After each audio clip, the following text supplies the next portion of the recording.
Good morning, children. Today we are going to have a new lesson, and the name of the lesson is the banyan tree. The banyan tree. Before to start with the lesson, let us start with a thought. Education is a sound mind in a sound body, written by Plato. Okay, now let's start with the banyan tree by Ruskin Bond. The fight of the cobra and the mongoose. Okay, the fight of the cobra and the mongoose is a classic drama often seen in India. ಹಾವು ಮತ್ತು ಮಂಗೂಸ್ ಒಂದು ಜಗಳ ತಂಟೆ ನೋಡುವ ಒಂದು classic ಅಂತ. The mongoose is not immune to the venomous bite. So ಯಾವುದು ವಿಷದ ಪ್ರಾಣಿಗೂ ಅದಕ್ಕೇನು ಆದ್ರೆ ಮಂಗೂಸ್ಗೆ ಅದರದ್ದೇನು ಇಫೆಕ್ಟ್ ಆಗೋದಿಲ್ಲ about the poison. It is faster and quicker in motion than the snake. ಆದ್ರೂ ಸ್ನೇಕ್ ಗಿಂತ ಅದು ಫಾಸ್ಟ್ ಇರುತ್ತೆ, ಮೋಷನ್ ಫಾಸ್ಟ್ ಇರುತ್ತೆ, ಅಟ್ಯಾಕಿಂಗ್ ಸ್ಕಿಲ್ಸ್ ಭಾರಿ ಸ್ಟ್ರಾಂಗ್ ಇರ್ತವೆ. Okay, the cobra assumes a posture of defense and attempts to reach the animal by a sweeping strike. Cobra ಸಾಕಷ್ಟು ಸಲ defence ಮಾಡ್ಲಿಕ್ಕೆ ನೋಡುತ್ತೆ and in case if it finds then it tries to sweep and attack or to split the poison. But the quick moving mongoose jumps out of reach and comes at the snake from another direction before the snake can get into striking position again.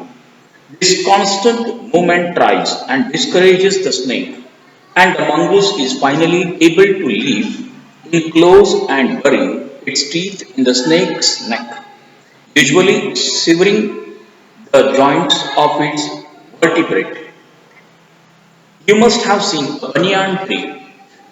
This is a story about what the author saw as a young boy. So, what as a young boy the author has seen that we are going to know about.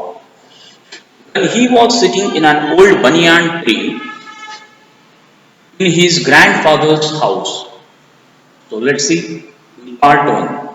Though the house and grounds belonged to my grandparents, the magnificent old banyan tree was mine, chiefly because grandfather at 65 could no longer climb it.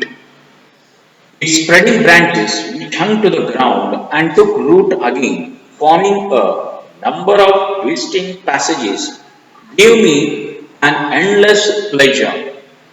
Among them were squirrels and snails and butterflies. The tree was older than house, older than grandfather, as old as Dehradun itself. I could hide myself in its branches, behind thick green leaves, and spy on the world below. My first friend was a small grey squirrel, arching his back and sniffing into the air. He seemed at first to resent my invasion of his privacy. But when he found that I did not arm myself with catapult or air gun, he became friendly, and when I started bringing him pieces of cake and biscuit, he grew quite bold and was soon taking morsels from hand. Before long, he was delving into my pockets and helping himself to whatever he could find. He was a very young squirrel, and his friends and relatives probably thought him foolish and had strong for trusting a human. In the spring, when the banyan tree was full of small red figs, birds of all kinds would flock into its branches, the red-bottomed bulbul, cheerful and greedy, parrot, myna, and crows, squabbling with one another during the fig seasons. Okay? Fig season means the time when figs appear. The banyan tree was the noisiest place in the garden. Halfway up the tree, I had built a crude platform where I would spend the afternoon when it was not too hot. I could read there, propping myself up against the tree with a cushion from the living room. Treasure Island, Huckleberry Finn, and the story of Dr. Dolittle were some of the books that made up my banyan tree a library. When I did not feel like reading, I could look down through the leaves at the world below. And on one particular afternoon, I had a grandstand view of the classic of the Indian wilds, a fight between a mongoose and a cobra. This is all about part one. Let's know the word meanings. Spy, watching secretly. Resent, dislike, feel angry about. Morsel, morsel, small pieces of food, delving, going deep into. Then, during the fig season, that is the time when figs appeared, propping myself up, leaning against.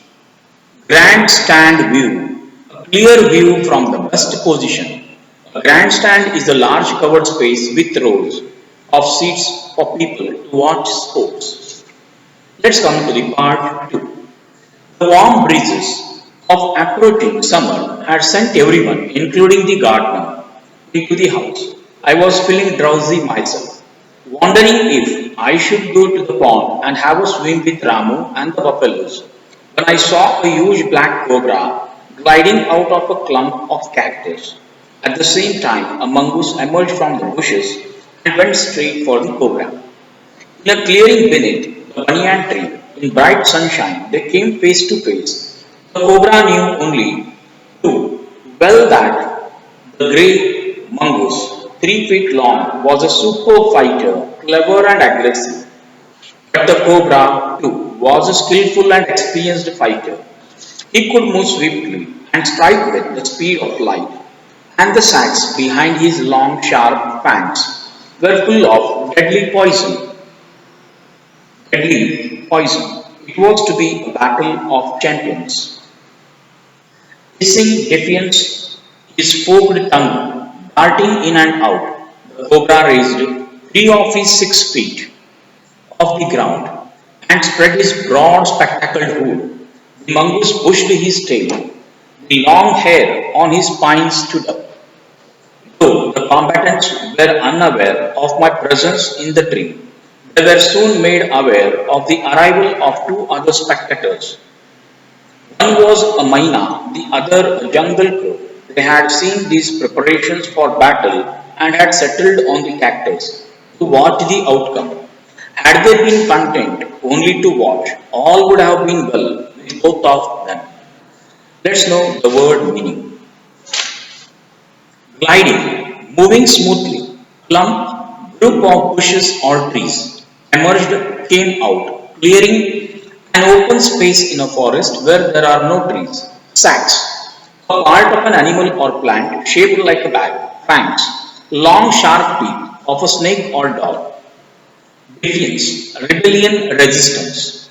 Guard, move quickly, suddenly. Combatants, participants in a fight. Spectators, those who watch a show, a game, etc. Outcome, result. Next. Next, the cobra stood on the defensive, swaying slowly from side to side, trying to mesmerize the mongoose into making a false move. But the mongoose But the mongoose knew the power of his opponent's glassy, unwinking eyes and refused to meet them.